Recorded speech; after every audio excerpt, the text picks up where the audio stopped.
বান্দা যেটা দিতে পারবে চাইবেন ওটা শিরক হবে না, কিন্তু যেটা দিতে পারবে না আপনি চাইলে ওটা শিরক হবে। সুতরাং ভেবে চিন্তে আপনাকে কথা বলতে। এখানে শোনেন, ভারতের সম্রাট শাহজাহান, তিনি, আমি এই জায়গাটা দেখে এসেছি দিল্লিতে গিয়ে, যে জায়গাটায় বসে তিনি নামাজ পড়তেন এই জায়গাটা দেখলাম। আর নবীকে স্বপ্নে দেখেছিলেন যে জায়গাটা, ও জায়গাটাও দেখে আসলাম। সম্রাট তিনি নামাজ পড়তেছেন, একটা ভিক্ষুক আসলো। দরওয়ান বলছে, তুমি তো সব সময় ভিক্ষা করো, তুমি এই সম্রাটের কাছে যাও, এত দেবে আর ভিক্ষা করতে হবে না, রোজ ভিক্ষা চাও তুমি। সত্যি গিয়েছে, সম্রাটের পেছনে বসেছে। সম্রাট নামাজ পড়ে দুটো হাত তুলেছে আল্লাহর কাছে। আল্লাহর কাছে সম্রাট হাত তুলে বলেন, আল্লাহ রব্বুল আলামিন, আমার জীবনের গুনাহ মাফ করে দাও, আমার এই দাও, আমার সেই দাও। কে বলতে? ভারতের সম্রাট বলতেছে, আর চোখ দিয়ে ঝরঝর করে পানি পড়ে। এই দৃশ্য দেখে ওই ভিক্ষুক পেছন থেকে চলে যাচ্ছে।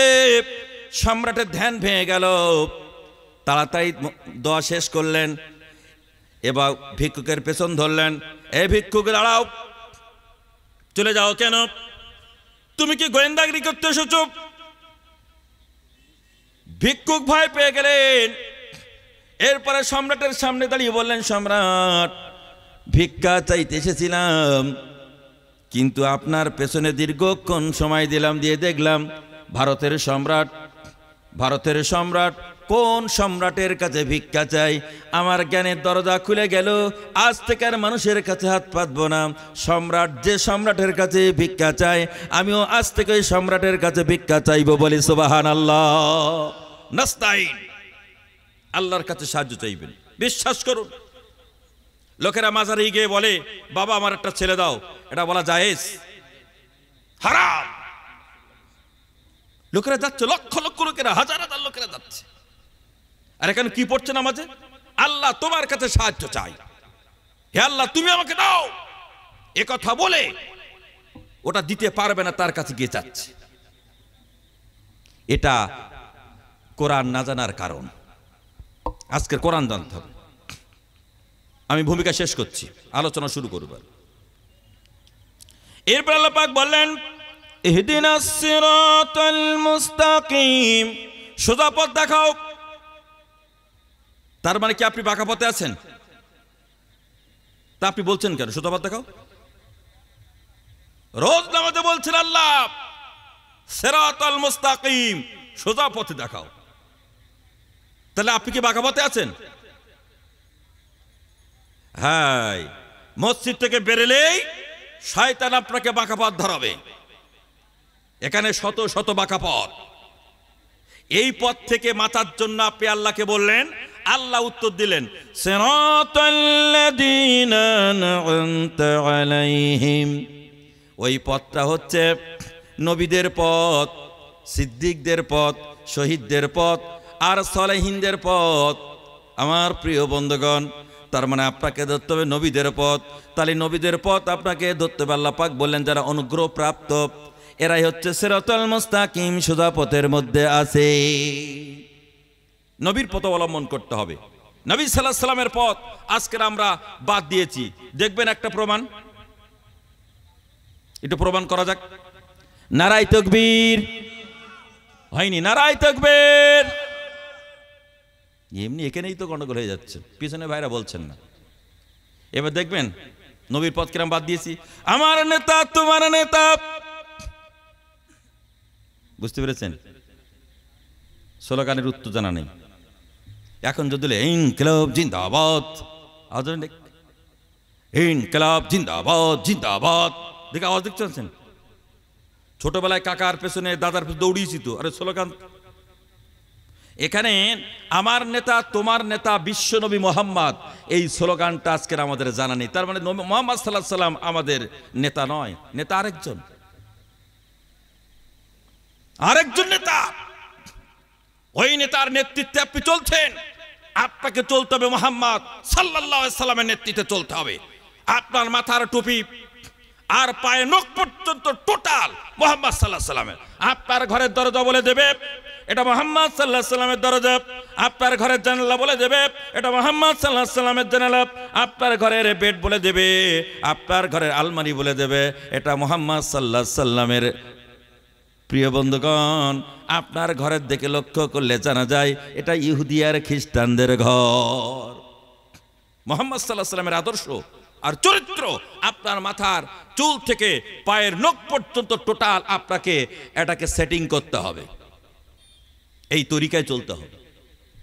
এখানে বলছি আমরা মুহাম্মদ সাল্লাল্লাহু আলাইহি সাল্লাম আমাদের নেতা, মুখে বলছি, আর কাজে আল্লাহ পাক তারপরে স্মরণ করাচ্ছেন। আমরা কাজে কাকে অনুসরণ করি? আল্লাহ পাক এখানে বলছেন গায়রিল মাগদুবি আলাইহিম ওয়ালাদ-দাল্লিন। ইহুদি আর খ্রিস্টানদের পথ থেকে আল্লাহ আমাদের হেফাজত করো। তার মানে মুহাম্মদ সাল্লাল্লাহু আলাইহি সাল্লামের ওখানে যে আদর্শ চরিত্রকে বাদ দিয়ে আমরা ধরেছি কাদের? ইহুদি, কাদের? খ্রিস্টানদের। দুটো আদর্শ গ্রহণ করেছি। দেখবেন আমাদের মসজিদে এখন সেই প্লাস্টিকের টুপি পাওয়া যায় না, প্রত্যেকটা মসজিদে আছে। ওইটা কাদের? ওটা ইহুদিদের। এই যে তারার কোন কটা হয়? 5টা, ওতে আছে 6টা। ইসরায়েলের যে পতাকা ফ্ল্যাগ, এই ফ্ল্যাগের দেখবেন মিডিলে একটা কি আছে? তারা আছে। এই তারার কোন হচ্ছে 6টা। ওরা বিকৃতি করে, প্রত্যেকটা জিনিসকে ওরা বিকৃতি করে দেয়। আর ওই জিনিসটা আমাদের মসজিদে আছে। দেখুন, একটা ছোট্ট উদাহরণ দিলাম, বড় নয়, ছোট্ট। এখানে এরা গজবপ্রাপ্ত, ওদের সমস্ত প্রোডাক্ট আপনার বাড়ির মধ্যে। কটা নাম বলবো? ইহুদিদের সমস্ত প্রোডাক্ট, খাবার আপনার বাড়ির মধ্যে। মুহাম্মদ সাল্লাল্লাহু আলাইহি সাল্লামের খাবার আপনার বাড়িতে নেই। মুহাম্মদ সাল্লাল্লাহু আলাইহি সাল্লামের খাবার ছিল মধু, গরুর দুধ, গাছের ফল, খেজুর। রাসূল কারীম সাল্লাল্লাহু আলাইহি সাল্লাম বলছেন, তোমরা গরুর দুধ খাও, তোমরা মধু খাও, তোমরা সিজনের ফল খাও। এগুলি বাদ দিয়ে কি করলাম? ইহুদিদের বানানো প্রোডাক্ট, যেগুলি খেলে আমার দেহ খারাপ হয়ে যাবে, সেইগুলি হচ্ছে আমাদের খাদ্য। আল্লাহ পাক এখানে স্মরণ করাচ্ছে, ইহুদিরা তোমাদের শত্রু, খ্রিস্টানরা তোমাদের শত্রু, তাদের আদর্শ চরিত্র থেকে তোমরা দূরে থাকো। আর মুসলমান বলতে শুরু করেছে ইহুদিরা খ্রিস্টানরা আমাদের থেকে অনেক উন্নত। নাউজুবিল্লাহ মিন যালিক। জেনায় উন্নত, জেনাতে ন্যাংটাতে তারা উন্নত। আমরা কাপড় পরাতে চাই আর ওরা কাপড় খুলতে চায়। এখন একটা গল্প বলে আজকের ভূমিকা শেষ করব। একজন খ্রিস্টান পাদ্রী আমাকে ধরেছে। ট্রেনে আসছিলাম, এখন প্রায় পৌনে 1 ঘন্টা বাইবেল থেকে আলোচনা করেছে। পৌনে 1 ঘন্টা। আমার পাশে বসা ছিল একজন মুরব্বী, দাড়ি সাদা মুরব্বী পাশে বসে আছে। আমি একটা 20 টাকা দিয়ে বাইবেল নিলাম, বহুদিন আগের কথা। 20 টাকা বাইবেল নিলাম, অনেকগুলি এরকম ফোল্ডার আমাকে দিল ফ্রি, ওগুলো নিলাম। আমার চাচা আমার কাছে বসছিল। চাচা আমাকে চেনে না, আমি চাচাকে চিনি না। আমি যে বাইবেল কিনেছি চাচা রাগ, আমি যে ফোল্ডার নিয়ে চাচা রাগ, চাচা আমার থেকে দূরে সরে গেল। আমার তো মেজাজ খারাপ। তাহলে এমন একটা কাজ করলাম, মুরব্বী মানুষ আমার থেকে দূরে সরে গেল না, মুরব্বীকে খুশি করতে হবে। এই চিন্তা করতে আল্লাহকে বললাম, আল্লাহ পথ একটা তুমি বলে দাও। আমার প্রিয় বন্ধুগণ, তার প্রায় পৌনে 1 ঘন্টা ভাষণ শেষ, বগির মধ্যে হচ্ছে। এমত অবস্থায় ফাদার কথা শেষ করেছে। শেষ করে উনি নামবেন, আমি বললাম, ফাদার আমার একটা কথা আছে। উনি আসলেন, উনি বলছে একটু প্রার্থনা করব। এলে করুন। উনি যিশুর কাছে প্রার্থনা করলেন। তার মানে ওর বক্তব্য যে আমি দীর্ঘ সময় যে বাইবেল থেকে উক্তি দিয়েছি, বর্ণনা দিয়েছি, তা প্লিজড, খুশি হয়ে গেছে, খ্রিস্টান গ্রহণ করবে। এখন আমি ওনার প্রার্থনা শেষ হয়ে গেল। হ্যাঁ বলুন এবার। আমার একটা কোশ্চেন, 2টো পয়েন্ট, একটা কোশ্চেন।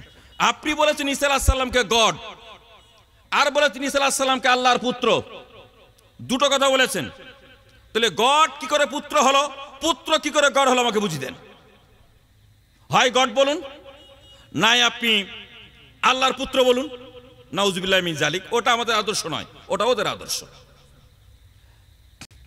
এইবার ও মাথা চুলকাচ্ছে। প্রশ্ন করা কিন্তু সহজ, উত্তর দেওয়া কঠিন। এখন মাথা চুলকাচ্ছে, ঈসা গড না আল্লাহর পুত্র?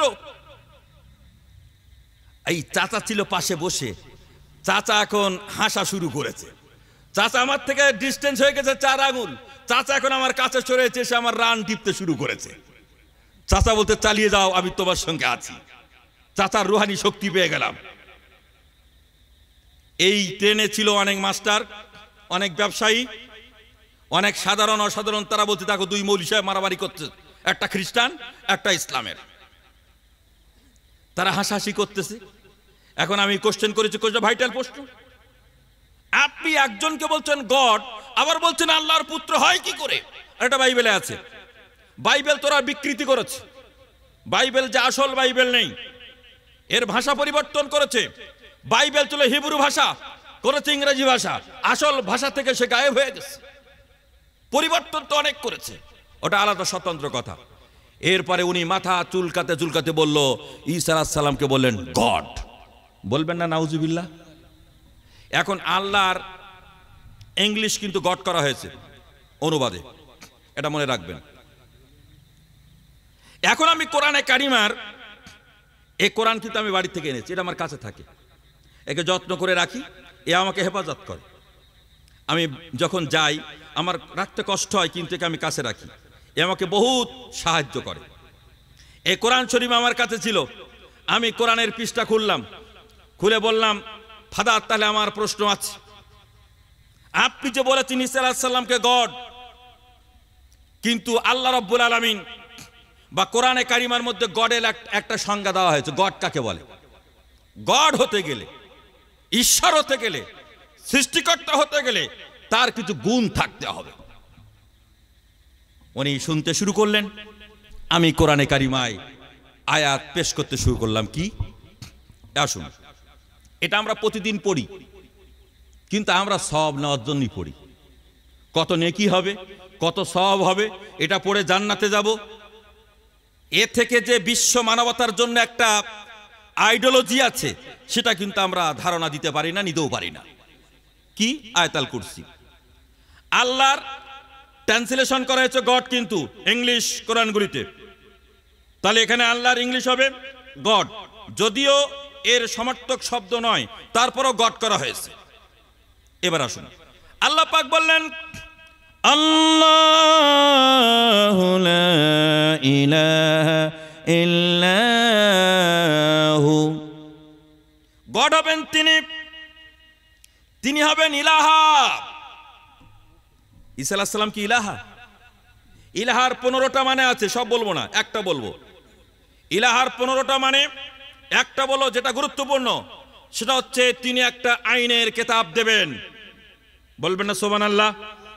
যিনি ইলাহা হবেন মানে গড হবেন, তিনি হবেন ইলাহা। আর ইলাহার 15টা মানের একটা মানে হচ্ছে তার একটা আইনের কিতাব থাকবে। আল্লাহর আইনের কিতাবের নাম কি? আল কোরআন।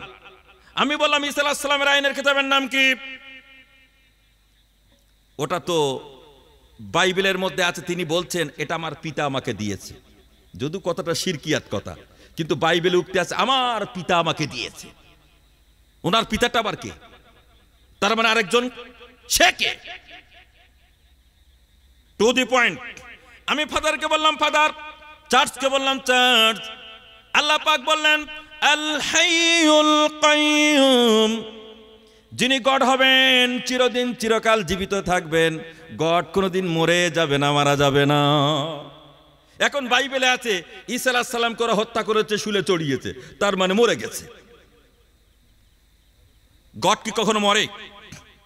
তাহলে ঈসা আলাইহিস সালাম তো মারা গেছে। কোরআনের বক্তব্য আলাদা।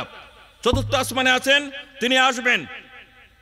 গোটা পৃথিবীর স্কলাররা বলছেন 2028 সালে হযরত ঈসা আলাইহিস সালাম আসবেন। কেউ বলেছে মক্কা মুকাররমায়, কেউ বলেছে জেরুজালেম। প্রিয় ভাই সব, ঈসা আলাইহিস সালাম নামবেন, ইমাম মেহেদীর আগমন ঘটবে, এটা কোরআনের বক্তব্য, হাদিসের বক্তব্য। কিন্তু খ্রিস্টানদের বক্তব্য তাকে তারা শুলে চড়িয়েছে, হত্যা করেছে।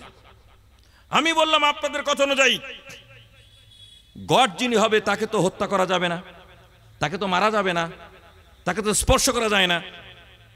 আল হাইয়ুল কাইয়ুম, তিনি চিরদিন চিরকাল জীবিত থাকবেন, অনন্তকাল, সবটাই বর্তমান কাল আল্লাহর জন্য। প্রিয় ভাই সব, আমি ফাদারকে বললাম এরপরে লা তাকুদুহু সিনাতুন ওয়ালা নাওম, যিনি গড হবেন তিনি ঘুমাবেন না, তন্দ্রা নিদ্রা তাকে স্পর্শ করবে না। আমি বললাম ঈসা আলাইহিস সালাম ঘুমাতো, ইসলাম প্রচার করে গাছতলায় ঘুমিয়ে পড়তেন, বাইবেলের কথা লোকের কাছে প্রচার করে তিনি নির্জন পাহাড়ি অঞ্চলে খেজুর গাছতলায় ঘুমিয়ে পড়তেন। তাহলে তিনি গড হলে ঘুমালো কেন? মাস্টার যারা ছিল তারা সব তাকিয়ে আছে। বয়স সম্ভবত 22 থেকে 23 হবে আমার তখন, এখন 50। আমার প্রিয় বন্ধুগণ, আমি বললাম ফাদারকে বললাম দেখেন এখানে হযরতে ঈসা আলাইহিস সালামে নয়, হযরতে মূসা আলাইহিস সালামের একটা কথা বলি। আল্লাহ পাক কে প্রশ্ন করলেন, মূসা আল্লাহ তুমি ঘুমাও না? আল্লাহ বলতে বিশ্বাস করো না? হ্যাঁ বিশ্বাস করি, এ দেখালে একটু মনে তৃপ্তি হতো। ও দেখতে চাও? বলে হ্যাঁ। আয় তাহলে গ্লাস আনো। আল্লাহ একটা গ্লাস, গ্লাসে পানি ভর্তি, ধরো। ধরলো। এইবার আল্লাহ পাক ঘুমকে বললো মূসাকে ধর। তন্দ্রা নিদ্রা হাত থেকে গ্লাস পড়ে গেল পাথরের উপরে, টুকরা টুকরা হয়ে গেল। নিদ্রাকে বললো চলে যাও, নিদ্রা চলে গেল, দেখলো টুকরা টুকরা হয়ে গেছে গ্লাস। মূসা আলাইহিস সালাম ভয়ে অস্থির। আল্লাহ পাক বলেন মূসা আমি যদি ঘুমায়া পড়ি আমাকে কেমন করে ঘুম স্পর্শ করবে? ঘুমটা আমি তৈরি করেছি, ঘুম আমাকে কেমন করে স্পর্শ করবে? আর আমি যদি ঘুমায়া পড়ে এই গ্লাসের মতো গোটা বিশ্ব ব্রহ্মাণ্ড লন্ড ভন্ড হয়ে যাবে। ঘুম আমাকে স্পর্শ করতে পারে না, আমি তো এটা তৈরি করেছি। প্রিয় ভাই সব, আমি ফাদারকে বললাম চার্জ, আপনার কাছে সর্বশেষ কথা বলতে চাই, যিনি গড হবেন তার আরেকটা পরিচয় আল্লাহ পাক বলছেন, লাহু মা ফিস সামাওয়াতি ওয়া মা ফিল আরদ, টোটাল পৃথিবীর সম্পদ তার হাতের মুঠোয় থাকবে, বলি সুবহানাল্লাহ। টোটাল পৃথিবীর সম্পদের মালিকানা গডের হাতে থাকবে। আমি বললাম ঈসা আলাইহিস সালাম যদি গড হয় তাহলে গোটা পৃথিবীর মালিকানা, সম্পদের মালিকানা এখন কার? লাজবাব। এরপরে বললাম আল্লাহ পাক বলছেন মান যাল্লাযী ইয়াশফাউ ইনদাহু ইল্লা বিইذনি, যিনি গড হবেন অনুমতি ছাড়া তার সামনে কথা বলা যাবে না, অনুমতি দিলে কথা বলা যাবে। আমি বললাম ঈসা আলাইহিস সালামকে সামনে লোকেরা আসতেন, এসে বলতেন ঈসা আমার বাবা মারা গিয়েছে, কবরের থেকে তোলো। উনি কবরের ধারে যেতেন, গিয়ে বলতেন কম বিইذনিল্লাহ, ওই মৃত লোকটা উঠে পড়তেন, জাহান্নাম জান্নাতের বর্ণনা দিতেন, আবার কবরে শুয়ে পড়তেন। অনুমতি ছাড়াই লোকেরা হুকুম করত, এটা করো ওটা করো ইত্যাদি ইত্যাদি। আমি বললাম তাহলে গডকে লোক আদেশ করবে, হুকুম করবে, এইটা করো ওইটা করো? আল্লাহ পাক বলছে অনুমতি ছাড়া গডের সামনে কথা বলা যাবে না। কিয়ামতের দিন কোন নবী, কোন রাসূল, কোন ব্যক্তি আল্লাহর সামনে কথা বলতে পারবে না। প্রিয় ভাই সব, এগুলি আমাদের জানতে হবে। এরপরে আসুন আল্লাহ পাক সর্বশেষ বলছেন ইয়ালামু মা বাইনা আইদিহিম ওয়া মা খালফাহুম, আগে পরে চারিদিকে তিনি সব কিছু জানেন। আমি বললাম ঈসা আলাইহিস সালামকে যখন দুশমনেরা মারতে আসলো উনি বুঝতে পারলেন না উনি কেমন গড? লোকেরা ধরলো, মেরে ফেলে দিল, ছুলে চলালো। তো গড তো জানবেন, টোটাল বিষয়টা জানবেন। এরপর আল্লাহ পাক বলছেন দেখো ওয়ালা ইউহিতুনা বিশাইইম মিন ইলমিহি ইল্লা বিমা শাআ, গড যাকে খুশি তাকে কিছু দান করবেন, ইলম দান করবেন। এখন ঈসা আলাইহিস সালাম বলছেন আমার পিতা আমাকে জ্ঞান দান করেছেন। তার মানে উনি কার কথা বলছেন? উনি যদি গড হন উনি কাকে বলছেন? তিনি আমাকে বাইবেল দিয়েছেন, জ্ঞান দিয়েছেন, তিনি কে? লাজবাব। এরপরে ফাদারকে বললাম, ফাদার আমি কথা আর বাড়াতে চাই না। আল্লাহ পাক সর্বশেষ বলেছেন ওয়াসিয়া কুরসিউস সামাওয়াতি ওয়াল আরদ, আকাশ আর পৃথিবীর রাষ্ট্রীয় ক্ষমতার মালিক হচ্ছে গড, আল্লাহ। যিনি গড হবেন, রাষ্ট্রীয় ক্ষমতার মালিক। আপনি পৃথিবীতে একটা মানুষের নাম বলেন যারা জন্মগ্রহণ করেছে টোটাল পৃথিবীর রাষ্ট্র ক্ষমতা ধরে রাখতে পেরেছে? পারবেন না। এই ভারত শাসন করেছে কারা? ভারত শাসন করেছিল আর্যরা, পারে নাই। আসলো কারা? মুসলিম সাম্রাজ্যবাদ, তারাও পারে নাই। আসলো কারা? ইংরেজ, তারাও পারে নাই। আসলো কারা? স্বাধীনতার পরে এ যায় ও আসে, ও যায় এ আসে। রাষ্ট্রীয় ক্ষমতার মূল মালিক হচ্ছে তিনি আল্লাহ। বলবেন না সুবহানাল্লাহ? জোরে বলি সুবহানাল্লাহ। আমার প্রিয় বন্ধুগণ, আল্লাহ রাব্বুল আলামিন বললেন যিনি গড হবেন, গডের আরেকটা পরিচয় রাষ্ট্র ক্ষমতার মালিক তার হাতের মুঠোর মধ্যেই থাকবেন। আল্লাহ পাক বললেন ওয়ালা ইয়াউদুহু হিফযুহুমা ওয়া হুয়াল আলিয়্যুল আযীম। রক্ষণাবেক্ষণ করতে গিয়ে, হেফাজত করতে গিয়ে কোনো কষ্ট ক্লান্তি আল্লাহকে স্পর্শ করে না। তার মানে যিনি গড হবেন ক্লান্তি স্পর্শ করবে না। এখন টোটাল পৃথিবী পরিচালনা করেন মহান আল্লাহ। আল্লাহ পাক বলছেন আমার কোনো ক্লান্তি স্পর্শ করে না। আমি ফাদারকে বললাম, ফাদার ঈসা আলাইহিস সালাম দুই একটা কাজ করার পরে তিনি গাছতলায় শুয়ে পড়তেন তার কষ্ট দূর করার জন্য। তিনি কি করে গড হলেন? ফাদার আমাকে বললেন আমাদের বারাসাতে চার্চ আছে, এখানে আসুন।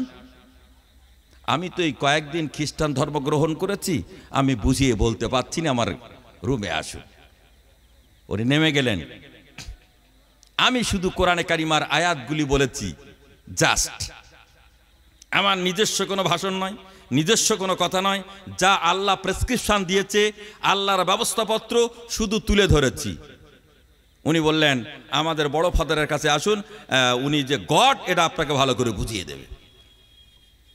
এইটা আমরা কি পড়ি? শুধু আমরা দুটো কারণে পড়ি, এটা খুব জোরে সোরে আমরা বলি। কি বলি?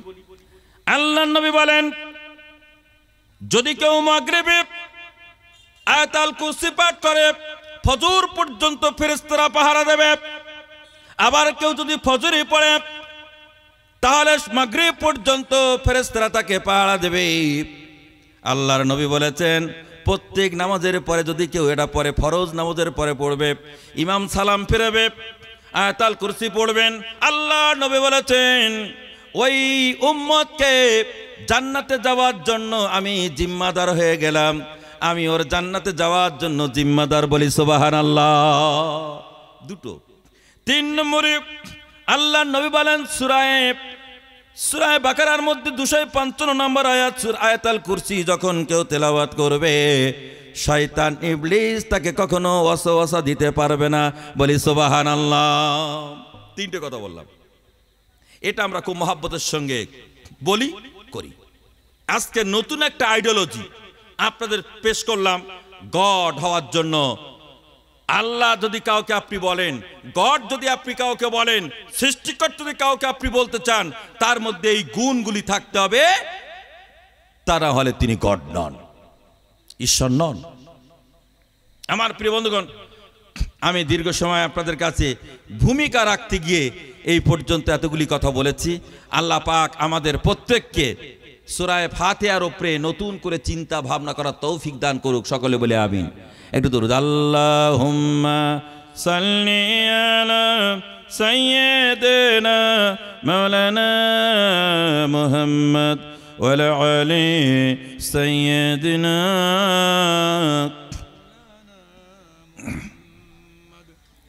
পৃথিবী আমার আসল ঠিকানা নয়, মরণে দিন মুছে দেবে সকল রঙিন পরিচয়।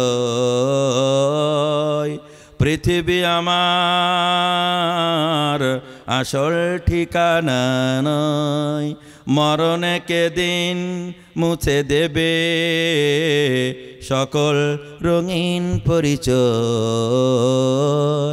পৃথিবী আমার আসল ঠিকানা নয়।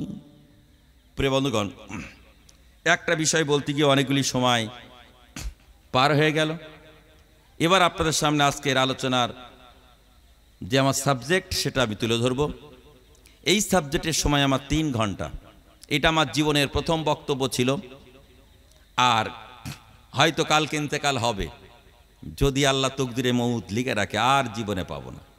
হয়তো জীবনের প্রথম, আবার জীবনের শেষ। মৃত্যু আমাদের খুব নিকটবর্তী। আমরা ভাবছি আরো বাঁচবো আরো বাঁচবো, এটা আমাদের ভাবনা।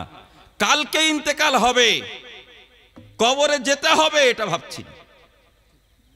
আসুন, আমার এই সাবজেক্ট হচ্ছে এবছরের প্রজেক্ট ছিল, কিন্তু আপনাদের কাছে আপনারা এগুলি নিতে পারবেন না, ওই জন্য আমি এগুলি দেবো না। কারণ কোরআনের মধ্যে আছে ফিজিক্স, কেমিস্ট্রি, বায়োলজি, রাষ্ট্রবিজ্ঞান, জিওগ্রাফি, নানান সাবজেক্ট কোরআনে কারিমার মধ্যে আছে। এখানে আপনারা পড়াশুনো না করলে তো নিতে পারবেন না, এটা সবথেকে বড় জিনিস। এই জন্য আমাদের পড়াশুনো করতে হবে। পড়াশুনো না করলে কোরআনে কারিমা আপনি নিতে পারবেন না। যেমন ডাক্তার জাকির নায়েক, তিনি কোরআনের প্রত্যেকটা বিষয়কে মেডিকেল ব্যাপারে নিয়ে যান। সত্যি মেডিকেল ব্যাপারে চলে যাবে। আমার একটা বক্তব্য আছে, সেই বক্তব্যটা আমি প্রত্যেকটা বক্তব্য রেখেছি 3 ঘন্টা 2.5 ঘন্টা করে। এটা আমি প্রায় 3 বছর MBBS ছেলেদেরকে কোরআন তালিম নিতাম। তো তারা নানান প্রশ্ন করতো আমাকে, তো আমি সেগুলি নোট করতাম। আমার সিনিয়র প্রফেসর যারা আছে তাদের কাছ থেকে জ্ঞান সংগ্রহ করে নিয়ে তাদেরকে সাপ্লাই করতাম। তো সেই বক্তব্যটার নাম মুহাম্মদ সাল্লাল্লাহু আলাইহি সাল্লাম একজন ডাক্তার। শুধু ডাক্তার নয়, গোটা পৃথিবীর ডাক্তারদের জনক। বলবেন না সুবহানাল্লাহ? 3 ঘন্টার বক্তব্যটা আমার। আর কাদের বলতাম? MBBS। এখনো এই সামনে 4 তারিখ মনে হয় পরীক্ষা, ওরা আমাকে আবার ইনভাইট করেছে আধা ঘন্টার জন্য। আলামিন মিশন ইনভাইট করেছে, এই মানে তাদের একটু দোয়া খায়ের, তাদের একটু ধর্মীয় আলোচনা আধা ঘন্টার মধ্যেই কমপ্লিট করতে হবে। তো ওদেরকে ওদের মতনই বলতে হয়। তো আপনাকে আমাকে পড়াশুনো করতে হবে। আমি আজকের ওই বিষয় খুব বেশি বলবো না, কারণ পড়াশোনার প্রতি আমাদের আগ্রহ কম হয়ে গেছে। আমাদের আগ্রহ বেড়ে গেছে এখন মোবাইল, এর প্রতি আগ্রহ বেড়ে গেছে। এটা দরকার, কিন্তু এর প্রতি আগ্রহ বেশি হয়ে গেছে। লোকেরা ওতে দেওয়ানা, পাগল হয়ে গেছে। ওতে এত সময় দিচ্ছে, পড়ায় সে সময় দিচ্ছে না। ছেলেরা, পড়ুয়ারা, মাস্টার, শিক্ষক, প্রফেসর সব এর মধ্যে ঢুকে পড়েছে। আসুন, কত পেলে জান্নাতে যাবেন এটা আলোচনা করব না আজকে, শুধু এর একটা অংশ দেব। কত পেলে কিয়ামতের মাঠে আপনি শুধু নামাজ পড়েছেন জান্নাত পাবেন?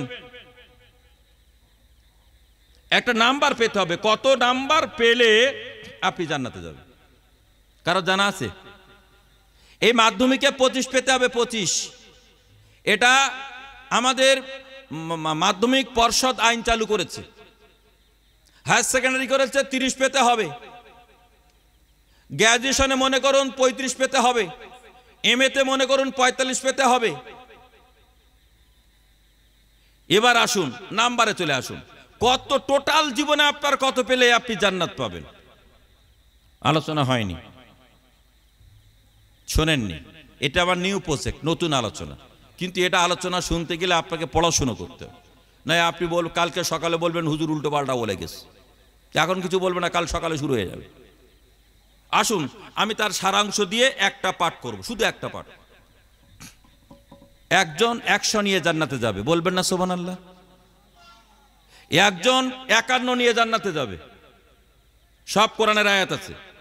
একজন জান্নাতে যাবে 10 নিয়ে, একজন জান্নাতে যাবে 7 নিয়ে, একজন জান্নাতে যাবে 5 নিয়ে, একজন জান্নাতে যাবে 4 নিয়ে, একজন জান্নাতে যাবে 3 নিয়ে, একজন জান্নাতে 2 নিয়ে, একজন জান্নাতে যাবে 1 নিয়ে। বলবেন না সুবহানাল্লাহ? এটা একটা আল্লাহর ইউনিভার্সিটি। এই পৃথিবীটা আল্লাহর স্কুল। এই স্কুলে সব ধরনের ছাত্র আছে। যে এমএ পাস করেছে ও তো বেশি নাম্বার পাবে, যে হাফেজ ও তো নাম্বার অনেক হবে তো, আর একটা সাধারণ লোক তো নাম্বার কম হবে তো, বেশি পড়িনি। কথা বুঝতে পারছেন না? তাহলে যে চাষবাস করতেছে আর একজন হাফেজ, দুজনে তো নাম্বার সমান হতে পারে না।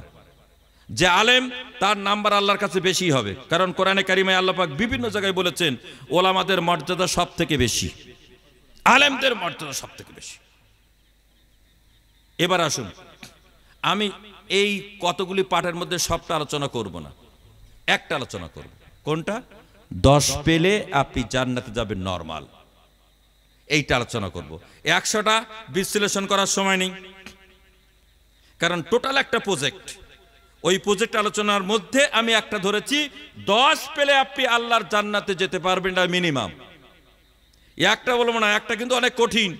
আপনি মনে করছেন একটা সহজ, না, একটা সহজ নয়, একটা আরো বেশি কঠিন। যে একটা কাজ করবেন জান্নাতে যাবেন, ওইটা আগে হোক, ওইটা শুনে যান, ওইটা শুনে আল্লাহ জান্নাতের মধ্যে। কিন্তু ওটা শুনলে আপনার মনে হবে দরকার নেই, এই 10টাই ভালো। যদি সময় থাকে লাস্টে বলবো ওটা। সম্মানিত আলেমে দ্বীন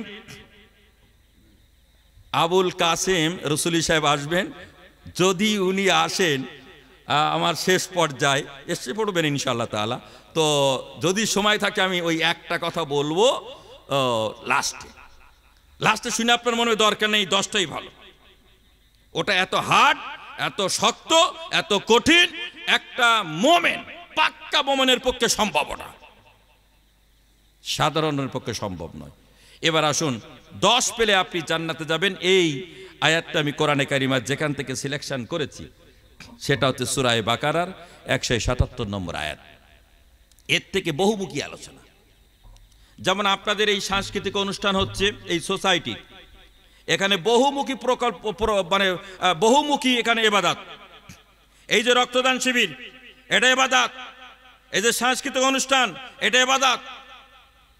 আমার আলোচনায় উঠে আসবে এটা, যে আলোচনাটা বহুমুখী ইবাদত। এই আয়াতটা কখন অবতীর্ণ হয়েছে? যখন রাসূল কারীম সাল্লাল্লাহু আলাইহি ওয়াসাল্লাম যখন কিবলা পরিবর্তন করেছে। আমাদের আগে নামাজ পড়াতো কোন দিক ফিরে? জেরুজালেম, আকসার দিকে। 17 অথবা 18 মাস পর, 17 মাস পর আল্লাহ রাসূল সাল্লাল্লাহু আলাইহি ওয়াসাল্লাম আবার মক্কার দিক ফিরে নামাজ শুরু করে দিলেন। তখন ইহুদিরা বলতে লাগলো মুহাম্মদ সাল্লাল্লাহু আলাইহি ওয়াসাল্লাম তার নীতি আদর্শ থেকে বিচ্যুত হয়েছেন, দূরে সরে গেছেন। তখন আল্লাহ রাব্বুল আলামিন এই আয়াত অবতীর্ণ করলেন। এখানে বহুমুখী ইবাদতের কথা বলা হয়েছে, বহুমুখী মানে অনেক। এই রক্তদান শিবির এটা ফরজ, সুন্নত নয়। মেডিকেলে আমার আলোচনা আছে, এটা ফরজ। রক্ত জমা, ব্লাড ব্যাংক বানাতে হবে এখানে। এই শিমুল বেড়িয়াতে ব্লাড ব্যাংক বানাতে হবে। এখানে রক্ত রিজার্ভ থাকবে, লোক রক্ত পাড়া থেকে নিতে আসবে। আগামী দিন এটা হবে, পাড়ায় পাড়ায় বানাতে হবে, এটা ফরজ। আগে রক্তের দরকার ছিল না, মায়েরা এমনি ডেলিভারি হয়ে যেত। এখন ডেলিভারি পরে রক্ত লাগে। কোরআনে কারিমার আল্লাহ রাব্বুল আলামিন সূরা মায়েদে স্পষ্ট করে বলেছেন, যদি তোমরা একটা মানুষের জীবন বাঁচাতে পারো, টোটাল পৃথিবীর মানুষের জীবন বাঁচিয়ে দিলে। আর একটা মানুষকে হত্যা করলে গোটা পৃথিবীর মানুষকে তুমি হত্যা করে ফেললে। রক্তদান শিবির এটা ফরজ কাজ, সুন্নত নয়। কোরআনের আয়াত এর উপরে গবেষণা করে আন্তর্জাতিক আলেমরা বলেছে রক্ত দেওয়া জায়েজ, কিন্তু আবার লোকাল আলেমরা বলেছে জায়েজ না। দুটোই শুনিয়ে রাখলাম। লোকাল আলেম এখনো পর্যন্ত বলছে রক্ত দেওয়া যাবে না, মন মতো ফতোয়া। কিন্তু মক্কা, মিশর তারা আন্তর্জাতিক পর্যায়ে বলেছে রক্ত ট্রান্সফার করা যাবে, এটা প্রোডাকশন হয়। আপনি রক্ত দিয়েছেন, কিছু সময়ের মধ্যে আপনার রক্ত প্রোডাকশন হয়ে যাবে, আবার নতুন রক্ত আসবে, শরীরের উদ্যম বাড়বে, আর পুরাতন রক্ত বেরিয়ে গেল। যাক, ওই বিষয়ে আলোচনা করব না এখন। আজকের যে বিষয়টা আজকে সিলেকশন করেছি সেটা হচ্ছে বহুমুখী ইবাদত। কিবলা পরিবর্তন হওয়ার পরে এই আয়াতটা অবতীর্ণ হয়েছিল। এখন আমি এর থেকে সহজ আর সরল পর্যায়ে আনার জন্য একটি আইডিওলজি এনেছি। কি? আমি তখন মাদ্রাসার ইনচার্জ, স্কুলের হোস্টেলের ইনচার্জ, কাজ কিচ্ছু না, ওই মনিটর যেটা বলে, তো এরা মনিটর হোস্টেলের। এখন দুটো দল মারামারি করতেছে। মাদ্রাসায় বিভিন্ন ফেরকা পড়ে, এই ফেরকাকে বলছে তোর ঈমান নেই, ওই ফেরকা এই ফেরকাকে বলছে তোর ঈমান নেই। এখন যেহেতু আমি ইনচার্জ, ওখানে মারামারিও হয়ে গেছে। আমি গিয়ে হাজির, আমি তখন জুনিয়র, সিনিয়র আলেমরা তখন একটু ভয় খেয়ে গেছে, কারণ আমি রিপোর্টটা লিখে অফিসে জমা দেই। আমার হাত ধরলো এক সিনিয়র আলেম, টাইটেল পাস, সে আমাকে বসালো, বসে দেখ আমাকে ও বলেছে তোর ঈমান নেই। কেন? আমি এই মাযহাব করি তাই। ও বলছে ও আমাকে বলেছে আমার ঈমান নেই, আমি ওই মাযহাব করি তাই। বসলাম। ছোট্টবেলা থেকে আমার অভিধান পড়া অভ্যাস, বাংলা টু আরবি, আরবি টু বাংলা, অনেক অভিধান আমার লাইব্রেরিতে। আমার ওই এক লাইব্রেরি থেকে, মানে আমার এর থেকে আমি একটা অভিধান আনলাম, এনে বললাম ঈমান মানে কি? ঈমান মানে বিশ্বাস, একদম সোজা সাপটা কথা, বিশ্বাস। তো আমি ওই মাযহাব করি, তা আমার ঈমান গেল কোথায়?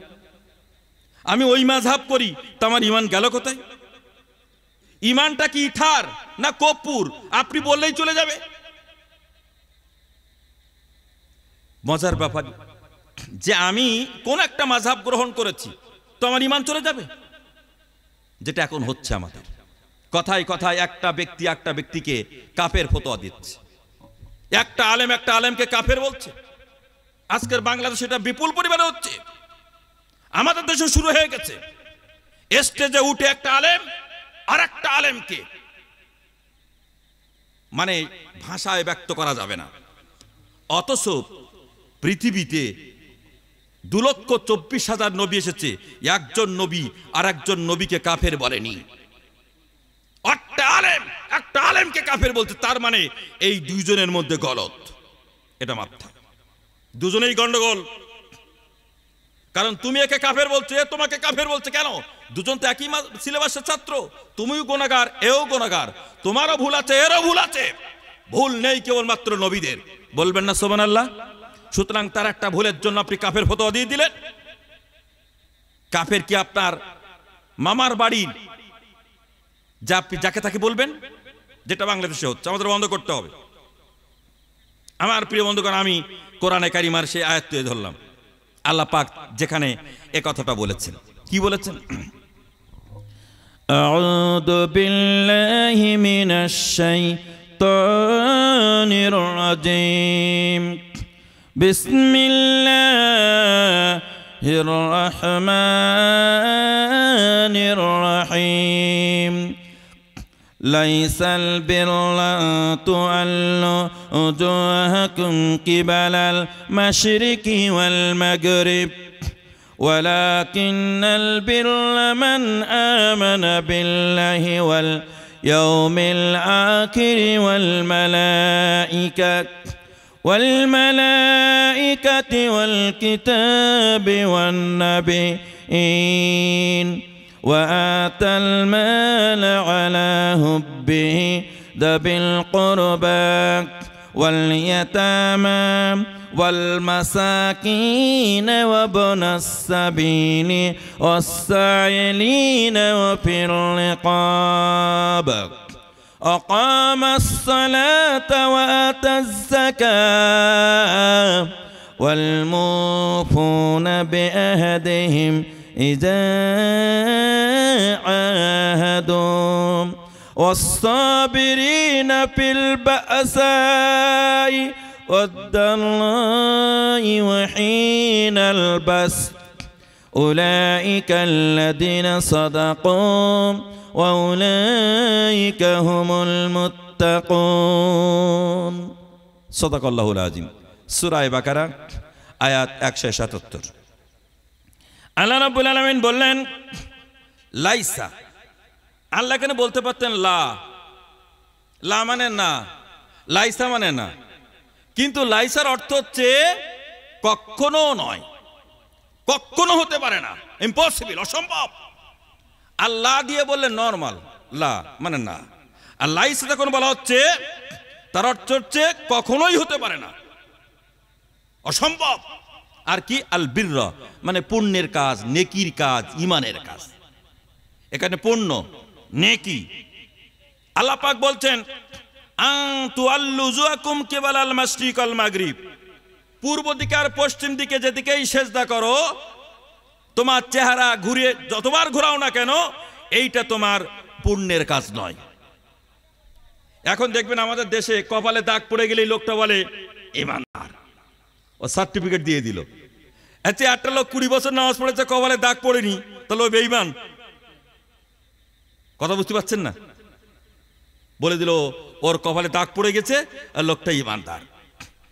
আল্লাহ পাক বলছে এই বাইরের দৃষ্টিভঙ্গি দেখে ইমানের বিচার করা যাবে না। আমরা বাইরের দৃষ্টিভঙ্গি দেখি। এখন আমি ধরা যাক এখানে যেটা বলা হচ্ছে যে মাশরিক আর মাগরিব, আমরা কোন দিক ফিরে সেজদা করি? পশ্চিম। তা আল্লাহ তো বলছে পূর্ব। এখানে স্পষ্ট করে বলছে মাশরিক মানে পূর্ব দিকে। আমরা পূর্ব দিকে নামাজ পড়ি কি আন্দাজে বলছে না? আপনি যখন নামাজে পড়েন তখন বলেন না পশ্চিম ফিরে নামাজ পড়ছি? আপনি কাবাতি শরীফত আল্লাহু আকবার বলেন, আপনি পশ্চিম বলেন কোনোদিন? তাহলে আমরা তো মানে ঢালাও প্রচার করে পশ্চিম দিক ফিরে নামাজ পড়া ফরজ। আপনি তো বলছেন কাবাতি শরীফতে আল্লাহু আকবার। আচ্ছা, মক্কায় যখন লোক নামাজ পড়ে, এইটা হচ্ছে মক্কা শরীফ, এদিকের লোক কোন দিক নামাজ পড়বে? এদিকে। এদিকের লোক এদিকে, এদিকের লোক ওদিকে, ওদিকের লোক এদিকে। হ্যাঁ, কথা বুঝতে পারছেন? তাহলে আল্লাহ তো ঠিকই বলেছে। আমরা চর্চা করিনি। মনে হচ্ছে আল্লাহ কেন বলেছে পূর্ব দিক ফিরে নামাজ পড়ার কথা? আপনি যখন মদিনায় নামাজ পড়বেন দক্ষিণ দিক ফিরে নামাজ পড়তে হবে, ওটাই কাবা, ওটাই কিবলা। এখানে আল্লাহ রাব্বুল আলামিন স্পষ্ট করে বলেছেন যে মাগরিব আর মাশরিক তুমি যেদিকেই ফেরো না কেন, এইটা তোমার পুণ্যের কাজ নয়, এটা নেকির কাজ নয়।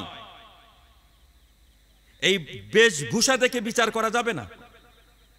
আমরা বেশভূষা দেখে বিচার করি, এটা হচ্ছে আমাদের নৈতিক অবক্ষয়। এখন মনে করুন এই ড্রেস আমি খুলে ফেললাম, আর্মির একটা ড্রেস পরলাম, আর্মি, আমি বন্দুক চালাতে পারবো?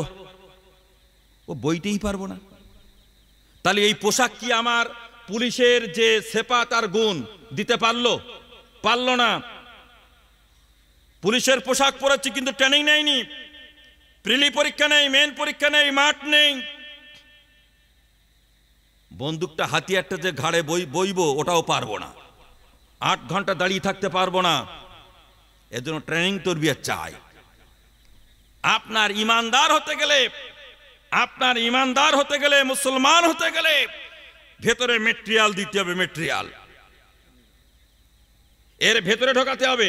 আমরা বাইরে লাগাচ্ছি। এই পুলিশের পোশাক যেরকম আমি পরলে পুলিশের দায়িত্ব পালন করতে পারবো না, কারণ ট্রেনিং আমার দেওয়া নেই। এর জন্য ট্রেনিং চাই, তরবিয়ত চাই।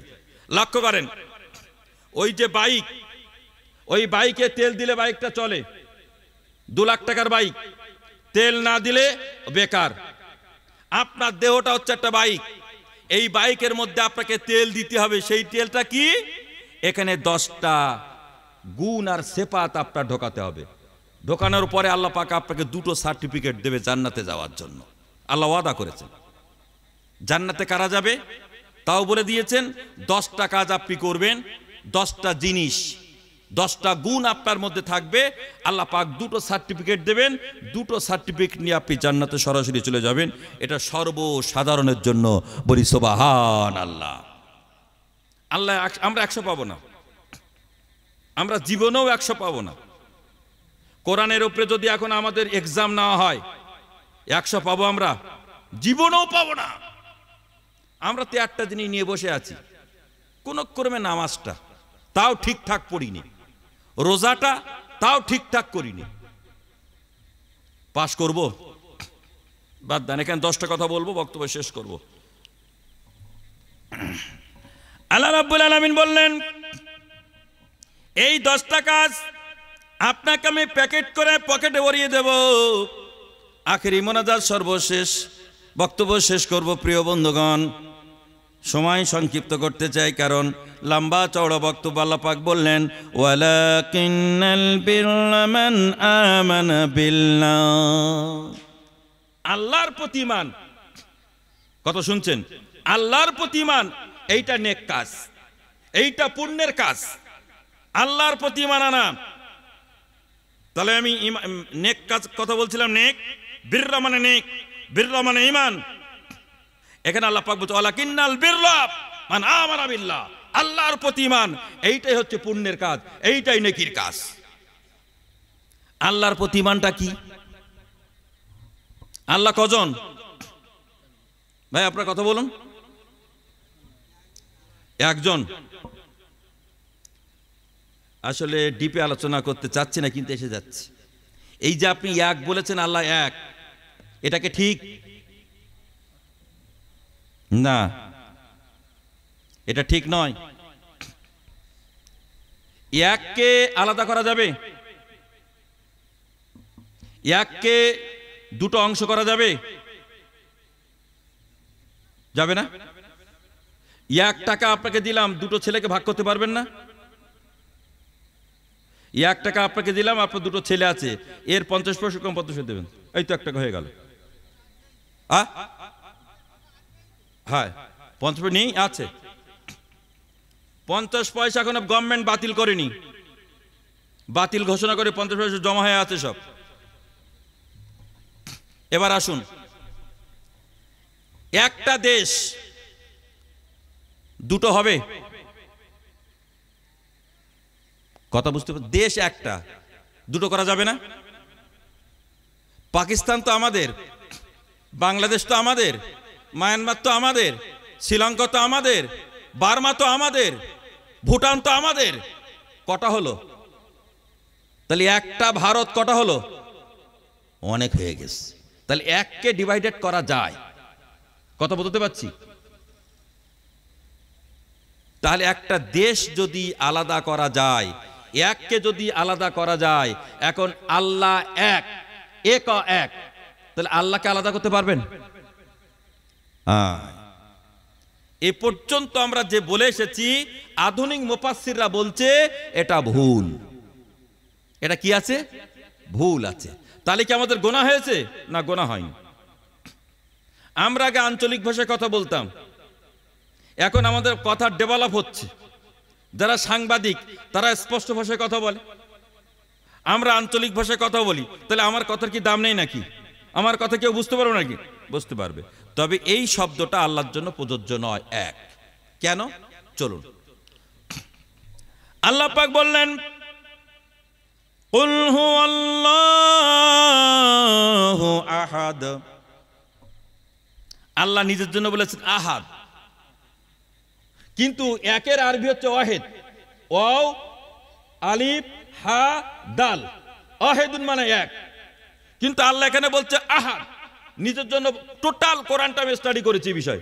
যখন মুফাসসির বলেছেন, আধুনিক মুফাসসিররা বলেছেন যে আল্লাহকে এক বলা যাবে না, তখন টোটাল কোরআন স্টাডি করেছি আমি শব্দটা নিয়ে। তাহলে কত আমাকে ঘাটতে হয়েছে আহাদটাকে নিয়ে। এই আল্লাহ নিজের জন্য কোথাও বলেননি আল্লাহু ওয়াহিদ, বলেননি। কি বলেছেন? আহাদ বলেছেন। আহাদ মানে কি? এ ক ক, একক। কথা বুঝতে পারছেন? যারা ভৌত বিজ্ঞান পড়েছেন তারা বুঝতে পারবেন। এ ক ক, একক, এইটা স্পেশাল বাংলা। এটা আবার পরিবর্তন হতে পারে। সে আগামী নতুন প্রজন্ম আসবে, তারা এটা পরিবর্তন করতে পারে। আপাতত এক বলা যাবে না, বলতে হবে এ ক ক, একক। কথা বোঝাতে পারলাম না? কালকে ঝামেলা করবেন যে হুজুর বলেছে বলা যাবে না। যেমন আগে আমরা কি বলতাম? নামাজ, নামাজ বলতাম না। এখন হুজুরা কি বলছে? সালাত বলতেই হবে। তাহলে আগে কি ভুল করেছি? না, ভুল করিনি। আগে বলতাম রোজা, এখন হুজুরা বলতে হবে সিয়াম, সওম। তাহলে কি ভুল করতে? না, ভুল নয়। আমাদের মা তারা কিরকম গ্রাম্য ভাষায় কথা বলে, আমরা যারা একটু বাইরে ঘোরাফেরা করি, একটু আধুনিক কথায় কথা বলি, তাহলে কি আমার মা ভুল বলেছে নাকি? না, ভুল বলেনি। তবে এটা আল্লাহর জন্য, যেহেতু আল্লাহ বলছে আহাদ, তিনি একক, আল্লাহুস সামাদ, তিনি কারোর মুখাপেক্ষী নন। লাম ইয়ালিদ, তিনি জন্ম দেয়নি। আল্লাহ কাউকে জন্ম দেয়নি, তার মানে আল্লাহর স্ত্রী নেই। খ্রিস্টানদের সঙ্গে আমাদের মত পার্থক্য এখানেই। খ্রিস্টানরা তিনজন খোদাকে বিশ্বাস করে, মারিয়াম, ঈসা আর আল্লাহ। তিন খোদায় ওরা বিশ্বাস করে, কিন্তু আমরা কয় খোদায় বিশ্বাস করি? এক। এক আল্লাহ, একক একক আল্লাহকে আমরা বিশ্বাস করি। তিনি লাম ইয়ালিদ, তিনি জন্ম দেয়নি, তার মানে তার স্ত্রী নেই, সন্তান নেই। এর মধ্যে দুটো অর্থ আসবে। এরপরে ওয়ালাম ইউলাদ, তিনি জন্মগ্রহণ করেনি, তার মানে পিতামাতা নেই। ওয়ালাম ইয়াকুল্লাহু কুফুয়ান আহাদ, আর আল্লাহর সমকক্ষ কেউ নেই। ভাই কোরআন শুনতে ভালো লাগছে তো নাকি? কথা বলবেন, চলুন। আল্লাহ রাব্বুল আলামিন এরপরে বললেন ওয়ালাকিন্নাল বিররা মান আমানা বিল্লাহ, আল্লাহ যে একক, এর প্রতি আপনার বিশ্বাস করতে হবে। এই একক বলতে গেলে একটু কষ্ট হবে, আমার নিজেরই কষ্ট হচ্ছে। কথা বুঝতে পারছেন? কেন আমি তো ছোটবেলা থেকে বলে বলে অভ্যাস আল্লাহ এক। এখন আধুনিক মুফাসসিররা যখন বলছে ওটা নিতে হচ্ছে, যদি বলে ওটা নেব না, ধরে বসে থাকবো, ওটা ভুল সিদ্ধান্ত হবে। বিজ্ঞান আমাদের মাইক দিয়েছে, যদি বলে এই মাইক নেব না তো লস। বিজ্ঞান আমাদের দিয়েছে এরোপ্লেন, ও নেব না, পায়ে হেঁটে যাবো মক্কায়, লস। কথা বুঝতে পারছেন? আগে বলুন। আল্লাহ পাক বললেন ওয়ালাকিন্নাল বিররা মান আমানা বিল্লাহ, আল্লাহর প্রতি ঈমান আনতে হবে। আল্লাহ একক, এক, এটা আপনাকে বিশ্বাস করতে হবে। এইটা হচ্ছে যদি আপনি কমপ্লিট করতে পারেন, তাহলে আপনি 1 নাম্বার পেয়ে গেলেন। বলি সুবহানাল্লাহ। এটা বিশ্বাসের ব্যাপার, করার ব্যাপার নয়। এখানে 5টা কাজ দেব, রক্তে রাখতে হবে, এটা মস্তিষ্কের মধ্যে, দিলের মধ্যে। আর 5টা কাজ দেব এই জামার মতো, চশমার মতো, পাগড়ির মতো, গেঞ্জির মতো গায়ের মধ্যে সেট করতে হবে, লাগাতে হবে। ওটা 5টা বিষয়, 5টা লাস্টে বলবো। আর প্রথমে যে 5টা বলবো, এই 5টা আপনার রক্তে রাখতে হবে। এটা কোনো কাজ নয়। আল্লাহ একক, এইটা আপনার ক টাকা খরচ হয়েছে বলুন? কত সময় লেগেছে বলুন? বলতে পারবেন না। সামান্য। কত সামান্য? সামান্যতম। কততম? বলতে পারবেন না। ব্রেনে কত জায়গা নিয়েছে, কিন্তু ব্রেনে রাখতে হবে আল্লাহ একক, এক। 2 নম্বরে আল্লাহ পাক এখানে তার রাসূল কারীম সাল্লাল্লাহু আলাইহি সাল্লামকে বললেন, 1 নম্বরে একটু ব্যাখ্যা দেবো, অসুবিধা হবে। এটা আলেমদের কাছে বসতে হবে, ওলামায়ে দ্বীনের কাছে বসতে হবে। ঈমানের 70টা শাখা আছে, সর্বশেষ যে শাখা, সেই শাখা হচ্ছে কাঁটা, রাস্তা থেকে তুলে ফেলে দেওয়া। বলবেন না সুবহানাল্লাহ? সুবহানাল্লাহ, সুবহানাল্লাহ, আলহামদুলিল্লাহ, আল্লাহু আকবার। আল্লাহু আকবার বলার কারণে জান্নাত পাবেন। এর ওজন অনেক। পৃথিবী একদিক রাখবেন, আল্লাহু আকবার একদিক রাখবেন। এই আল্লাহু আকবারের ওজনটা এই পৃথিবীর থেকে বেশি হবে। প্রিয় ভাই সব, রাসূল কারীম সাল্লাল্লাহু আলাইহি সাল্লাম তিনি মক্কায় গেলেন। মক্কায় যাওয়ার পর আল্লাহর নবী বললেন লা ইলাহা ইল্লাল্লাহ মুহাম্মাদুর রাসূলুল্লাহ, এই কথা বললেন। যেই এই কথা বললেন, রাসূল করা পাগল বলল, রাসূলকে পাথর মারল, রাসূলকে দেশ থেকে বের করে দিল। আমার প্রিয় বন্ধুগণ, তাহলে কলেমা যখন বলল লা ইলাহা ইল্লাল্লাহ, পড়েন লা ইলাহা,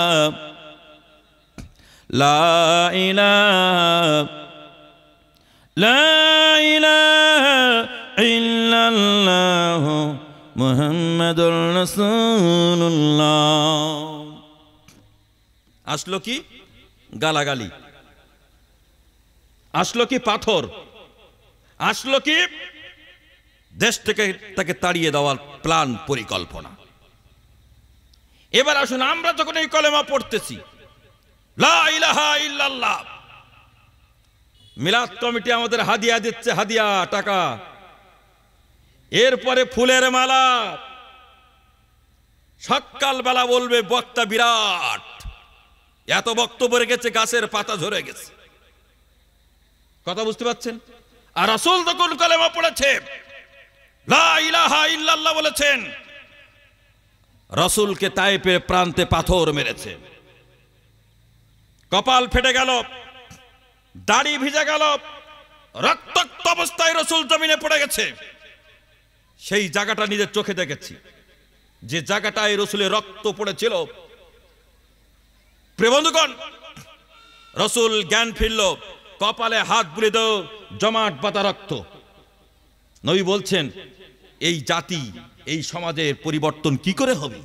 যে সমাজ, যে জাতি, যে সম্প্রদায় তার নবীর চেহারা রক্তে লাল করে দিল। ফেরেশতা আসলেন, বললেন, হে আল্লাহর নবী, আপনি বলুন, দুই পাহাড় একত্রিত করে তায়েফবাসীকে পিষ্ট করে মেরে ফেলবো। নবী বললেন, না, তাহলে আমি কার কাছে গিয়ে বলবো লা ইলাহা ইল্লাল্লাহ? আল্লাহ রাব্বুল আলামিন কোরআনে কারিমার মধ্যে আয়াত অবতীর্ণ করলেন, আমা আরসালনাকা ইল্লা রাহমাতাল লিল আলামিন।